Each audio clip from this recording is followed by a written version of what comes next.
Bonjour, bienvenue sur Sudokanar. C'est la dernière vidéo de l'année. À l'heure où je tourne cette vidéo, Noël n'est pas encore passé, mais je sais que je la programmerai pour le 31 décembre 2022, donc fin de cette année, début d'une nouvelle année. On verra ce qu'elle donne pour Sudokanar, pour le reste du monde. C'est une autre affaire. En tout cas, j'ai l'impression que ce format des vidéos pédagogiques sur du Sudoku classique un jour sur deux, ça a l'air d'attirer pas mal de monde. Donc c'est visiblement un format qui intéresse les gens. Donc je pense que je vais continuer. Évidemment, quand il y aura le Sudoku Grand Prix qui reprendra, j'interromprai ça pour faire les résolutions de Sudoku Grand Prix et certainement que je reprendrai aussi des vidéos explicatrices de livrets d'instructions. J'en parlerai le moment venu. Pour l'heure, on va regarder donc ce Sudoku classique engendré par l'appli Enjoy Sudoku avec la difficulté Devious qui va donc nécessiter d'utiliser des techniques un peu avancées. Je ne l'ai pas cherché, j'espère que ce sont des techniques avancées que je suis capable de repérer. Allez, on démarre. Alors, j'ai repéré qu'il y a beaucoup de 2. Par exemple, les 2 qui sont là interdisent toutes ces places. Attendez, j'ai l'impression que j'ai fait une bêtise. Bon, ça va. Donc, les 2 qui sont là, il y a le 2 qui est là aussi, donc j'ai pas de 2 ici. On va placer un 2 là pour commencer. On va se mettre en position chiffre plutôt qu'en position couleur. Alors maintenant, ce 2 rebondit verticalement. J'ai un 2 ici. Donc je vais avoir un 2 dans une de ces 2 cases. Si je poursuis avec le 2, je remarque les 2 qui sont là. Donc je vais avoir un 2 ici ou là. Dans ce bloc, j'ai 4 positions pour le 2. Dans ce bloc, j'ai 3 positions pour le 2. Ça ne vaut pas le coup de les noter.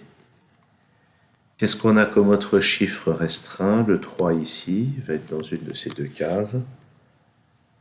J'ai l'impression de pouvoir faire mieux. Le 8 ici n'est pas là-dedans.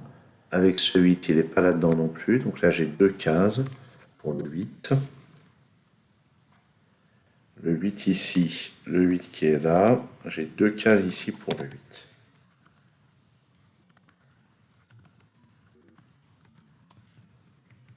Bon.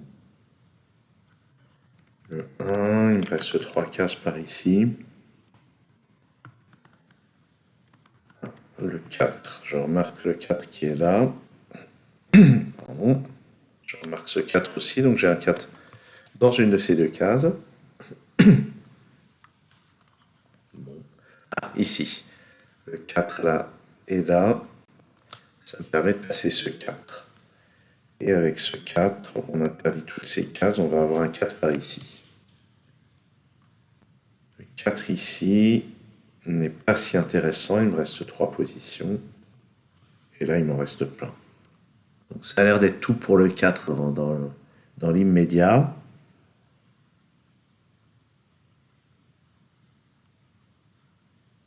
Ah, par contre, le 1, il n'est pas là-dedans. Il n'est pas là non plus, donc il est là. Et avec ce 1 et ce 1 et ce 1, on interdit toutes ces cases. Donc j'ai un 1 ici.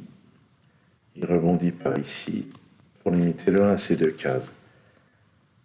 Et avec ça, là par contre j'ai 3 positions. Ah mais attendez, il y a le 1. Oh, dire que j'ai pas commencé par le 1, on croit rêver. Le 1 ici, donc j'ai un 1 là. Et je vais avoir un 1 quelque part par ici. Ok. Bon. Ça commence à être déjà assez chargé, là, comme ça.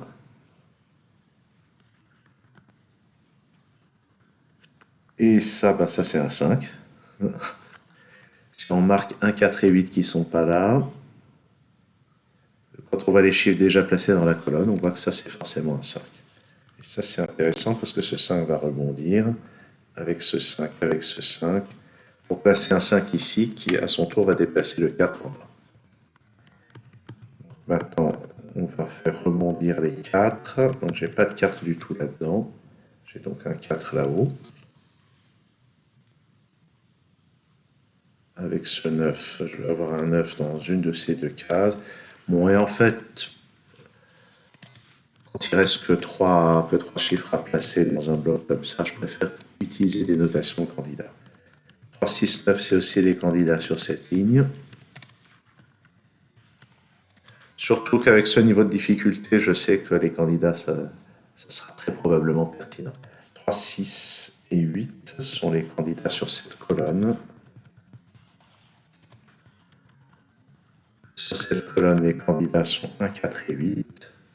Avec un 4 ici, ça c'est forcément le 8. 1 et 4 ici, il y a un 4 là. 1 et 4, ce 1 va venir ici maintenant. Et puis, qu'est-ce que j'ai repéré? Oui, le 8 qui est là enlève cette possibilité, ça place ce 8, puis ce 6, puis ce 3, et j'élimine ce 3. Bon, pas mal. Là-dedans, c'est 3, 6 et 7.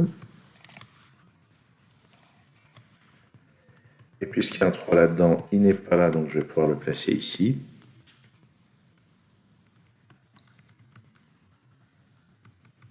Et puis, ben pour le moment, ça avance bien. Sur cette ligne, c'est 4, 6 et 9. 4, 6 et 7, pardon. J'ai pas l'impression que ça ait le moindre intérêt de laisser les 4 en haut à gauche.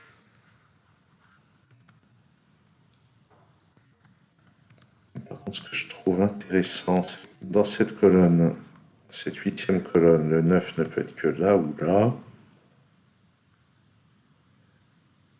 Pour être honnête, ça se révèle d'un intérêt très limité. Tiens, regardons cette ligne. Il me manque 5, 7 et 8. Et hop, j'ai des 8 ici.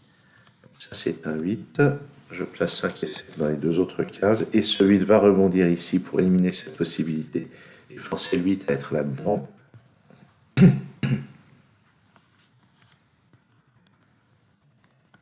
Sur cette dernière ligne, il me manque 2, 3, 5 et 9. Oh. 2, 9, 5. Ça, c'est un 3. Donc, il me reste à placer 2, 5 et 9. On remarque que ça, c'est pas un 2. Ça, ça peut être a priori les 3. Ça peut pas être un 9 à cause de ça. Ça, c'est parmi 2, 5, 6, 9. Donc, ceux-là sont parmi 5, 6, 9. Et lui, c'est parmi 2, 5 et 6. J'ai un 7 quelque part là-dedans. Oui, là, je suis complètement sur les candidats. Il y a un 6 là-dedans, souvenons-nous. Donc, ça, c'est un 6. Le 6 est là-dedans. En fait, là-dedans, il me manque 5, 7, 8 et 9. Donc, ça ne peut être que 7 ou 9. Le 7, 8, 9 ici. Mais on sait qu'il y a un 7 là-dedans. Bon, ça, c'est parmi 5, 8 et 9. Oui, c'est ça, en fait. Les 3, 6, 7 qui sont là, j'aurais pu dire, bah, ça, c'est parmi 5, 8 et 9. Et le 8 est là-dedans. Et j'ai aussi un 8 là-dedans, mais ça ne m'aidera pas de le noter. Là-dedans, c'est 2, 7, 8, 9. Le billet étant ici, ça c'est parmi 2, 7 et 9. Et là, j'ai pas l'impression de pouvoir exclure quoi que ce soit. Bon. Allez, on va commencer à entrer dans le vif du sujet, je pense. Ici, les candidats, sachant qu'on n'a pas le 9, il reste 4, 5 et 7. Donc 4 ou 7 ici. 4, 5, 7 là. Ça ne peut être que 5, 7 ou 9. Dans la colonne, c'est 4, 5, 7, 9. 4, 5, 7 ici. 7 ou 9 ici seulement.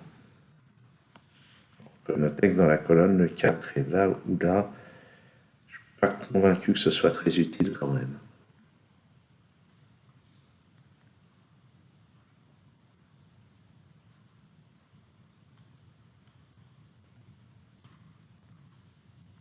Je commence à chercher des petits agencements un petit peu sophistiqués. Pour le moment, je ne repère rien. Ici, on avait dans la colonne 2, 6, 7, 8, 9. Et avec 8 et 9 ici, ça c'est parmi 2, 6, 7. Et ça, 6 ou 7, grâce à ça.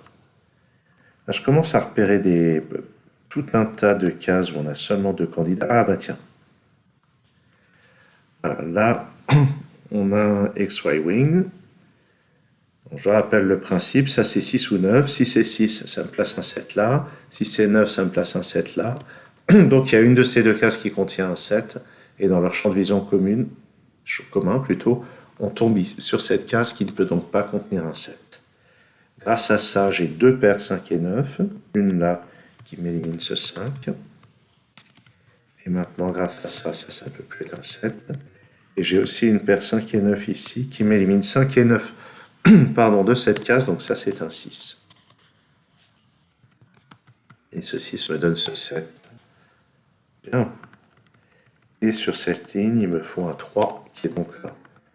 Ça, c'est parmi 2, 5 et 6. J'ai pas l'impression de pouvoir faire mieux dans l'immédiat. Mais déjà, on a pas mal progressé. Ensuite,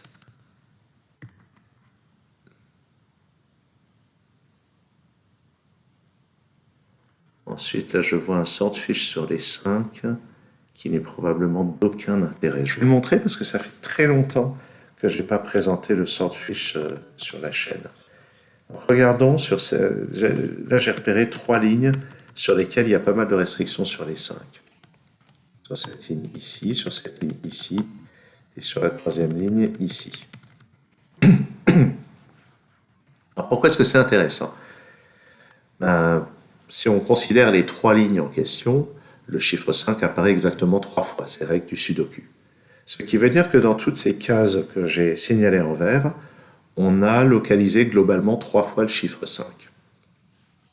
Et alors, on sait que dans les 3 colonnes où se trouvent toutes ces cases, le chiffre 5 doit apparaître exactement 3 fois. Donc on est sûr que dans les colonnes en question, le 5 ne peut pas être ailleurs que dans les cases vertes. Et pourquoi est-ce que c'est intéressant? Parce que cette case, c'est aussi une case verte qui ne peut pas... C'est aussi une case dans cette colonne. Et donc cette case ne peut pas avoir le 5. Vous pouvez essayer si vous placez le 5 ici. Si vous mettez le 5 ici, j'ai plus de 5 ici. Donc sur la ligne, je vais avoir le 5 là. Et maintenant, si vous regardez la 7e et la 9e ligne, eh bien, le seul endroit où je peux mettre le 5, c'est ici. Donc ça, c'est pas un 5. Et si on regarde, ça ne peut plus être que 4 ou 7.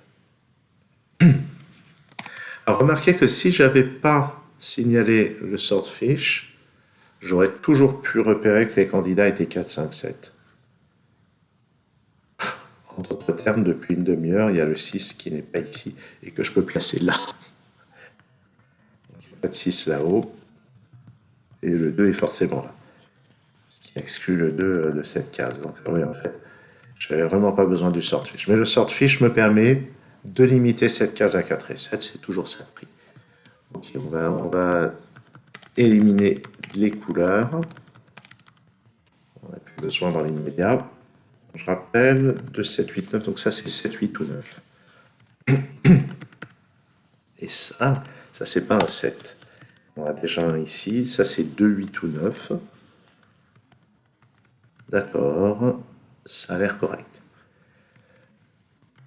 Et ici, alors c'est parmi 3, 6, 7 et 9. On a envie de mettre 4 candidats. Cela dit, j'ai mis les candidats partout, ça sera la seule case avec 4 candidats. Je peux réussir à vivre avec ça.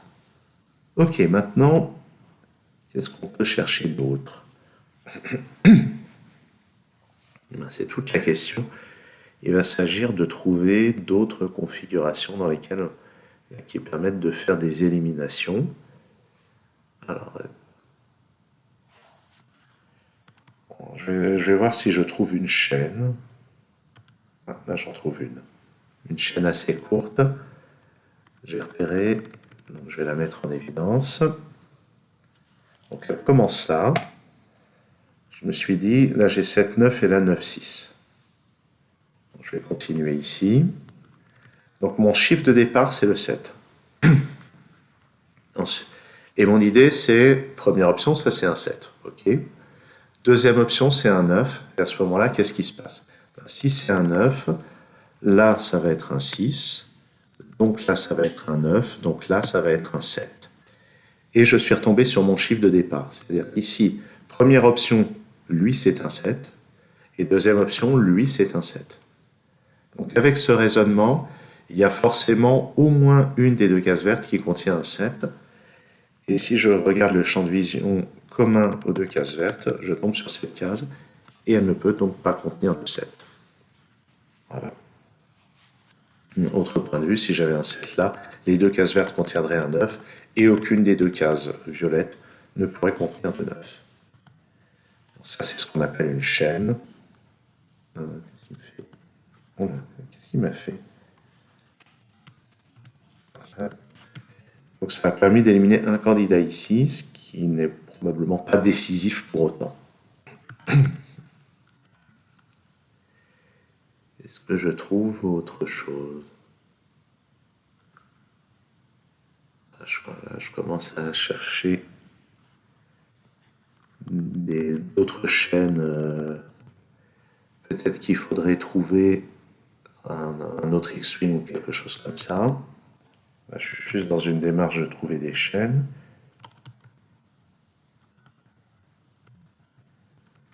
Et alors, le problème avec les chaînes, c'est qu'il y a tellement d'endroits où il faut regarder que c'est vraiment pas facile de s'en sortir avec ça. À moins que ça soit une autre technique.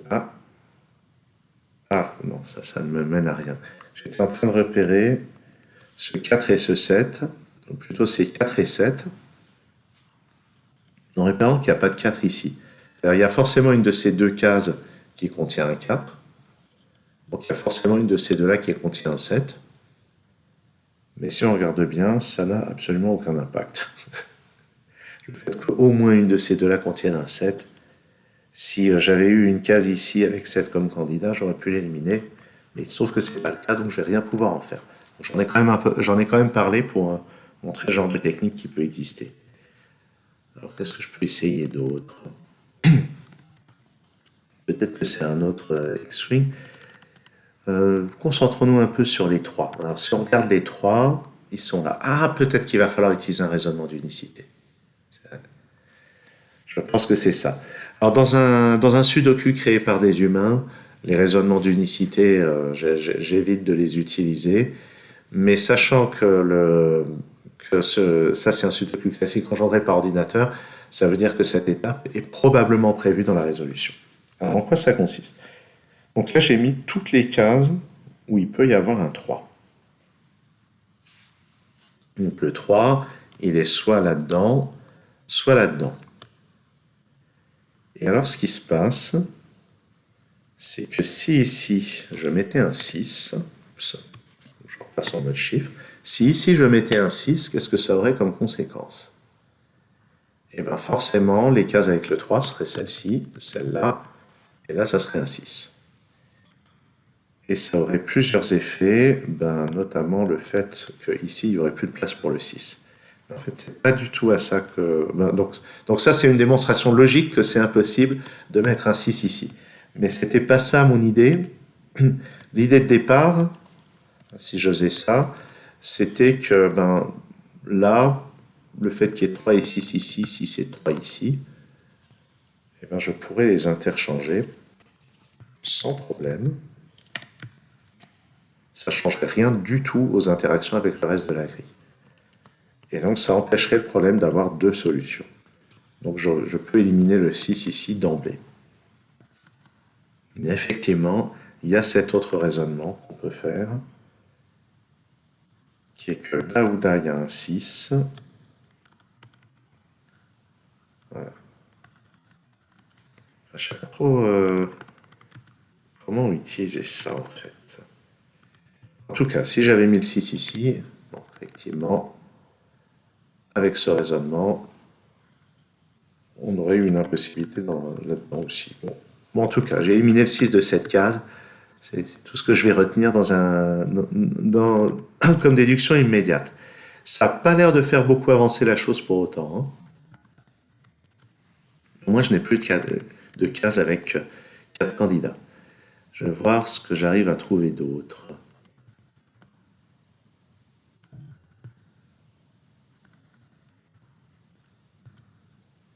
Je regarde si j'arrive à faire des chaînes en transitant. Ah, peut-être bien. Peut-être bien que j'ai une chaîne ici, on va voir. Je vais partir du 9 qui est ici, que je vais noter en violet. Donc si c'est un 9, ben c'est un 9. Et si c'est un 6, ça me donne ici un 2, ici un 5, ici un 7 et ici un 9. Donc j'avais démarré sur le 9, j'ai atterri sur le 9. Et par conséquent, donc au moins une des deux cases violettes contient un 9. Donc ça, c'est pas un 9. Bon, voilà. Encore une chaîne qui a permis d'éliminer un candidat. Mais c'est pas du tout décisif pour la résolution. Est-ce qu'on va avoir autre chose d'un petit peu plus décisif? Si ça se trouve, ça n'apporte vraiment rien, ce que j'ai raconté. Ah, en fait non. Si. Si, voilà, ça c'est une chaîne qui devrait être décisive. Je vais partir du 2 qui est ici. Donc si c'est un 2, c'est un 2. Si c'est pas un 2, c'est un 8, qui me permet d'avoir un 9 ici, puis un 5 ici, puis un 2 là. Donc même raisonnement, il y a une des deux cases violettes au moins qui contient un 2, donc cette case qui est ici ne peut pas contenir le 2, ça va être un 6, et je pense que ça va tout débloquer. Donc je repasse en chiffres, ça c'est un 6, ça c'est pas un 6. Ce 6 rebondit là-haut pour me donner le 9 et le 6. Notez que j'ai un 2 quelque part dans une de ces deux cases. Non, tout simplement le 9 me donne ici le 8 et le 2. Ensuite, ce 9 me donne ce 7, ce 4, ce 6. Pas de 7 ici, pas de 6 là. Ça c'est un 7. Ça c'est un 3, un 6. Ouais, je crois que ça va vraiment être décisif. Avec ce 9, je récupère en bas le 5. Avec ce 7, je récupère ici le 4 et le 7. Avec ce 5 et ce 8, ça c'est un 9.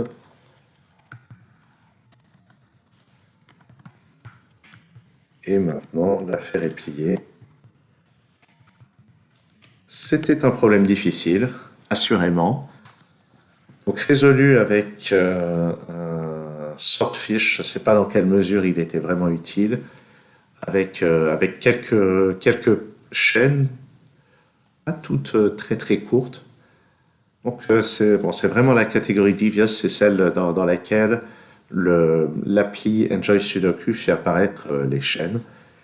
Et on voit qu'effectivement, ça a été l'outil crucial pour résoudre ce problème. Si vous avez trouvé d'autres techniques pour le résoudre, n'hésitez pas à le signaler dans les commentaires. Merci d'avoir suivi cette vidéo. À très bientôt sur Sudokanar.